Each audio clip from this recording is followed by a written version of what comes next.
update. Got all my epoxy fillets done on this boat and sanded and done about 3 or 4 times now. Gone over it, sanded and smoothed everything out, got as smooth as I could get it. And rounded off my keel and ready to go. I went ahead and cleaned it up, vacuumed it off with a brush on the vacuum, and took some de-waxer and surface cleaner and cleaned all the dust and everything off. So I'm ready. I'm waiting on roller refills. That's what I'm waiting on, and trying to do my part and keep my distance. You know what I'm saying? So I ordered them instead of going to get them. So there you go. But I've been working on other stuff while I'm waiting. Right here, all of those are cleats.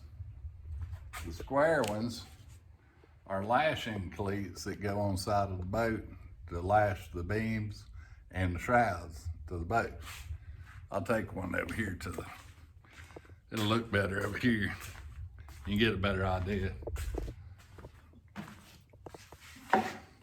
These will mount right there.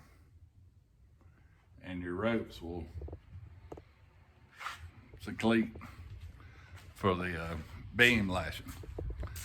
And I got some bigger ones that go on the shrouds. The long skinny ones, I just put epoxy on them. Those are the cleats that go on top of the end of each beam. So I'll have 6 cleats to tie off in 6 different locations, 3 on either side of the boat. I'm thinking about adding some more here and there, probably one in the anchor area, maybe a couple in the back. I'll have to come up with some kind of drogue system in case I ever need to be in heavy weather on this thing and need to slow it down. And but yeah, that's where I'm at. I'm ready to go as soon as that stuff comes in. And what I'm waiting on is roller, so I can roll a coat of epoxy over the entire hull. And then once that's done, as epoxy cures, it goes through a process, and it has it forms this stuff called blush on the surface. It feels kind of waxy feeling on your hands. You can't sand it. So what you got to do is get a bucket of warm water, piece of Scotch-Brite, go over and scrub the whole thing down, wipe it down with a towel, get it all cleaned off. Before you start sanding, it will ruin your finish, and you'll have to just wait till it dries completely up and sand it off, start over, and that's not good.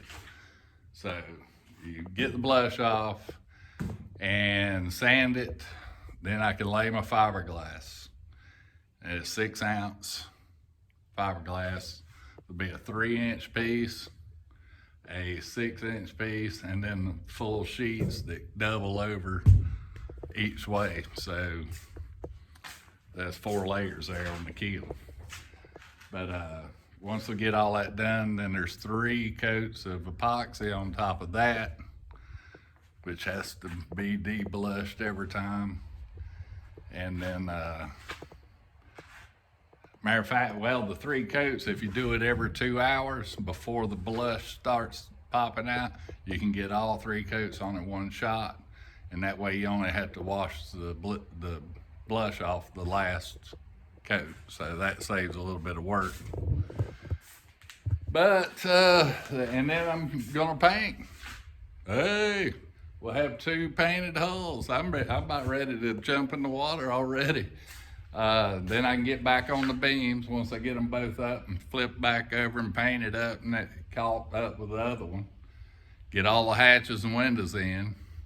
I can move them suckers out of here and start working on those beams, and I can get this thing outside where I can line it up, measure the distance apart, square it, and then I can mount my beam blocks to both hulls and line everything up. I think I told y'all is 10'6" to the center of one hull to the center of the other hull. So beams are just sitting there looking at me, and what you gonna do with me? And I still gotta get the mast base put on the one beam, and the front beam I gotta get an anchor thing put on the front of the beam up there so I can anchor. And man, it's getting close, folks.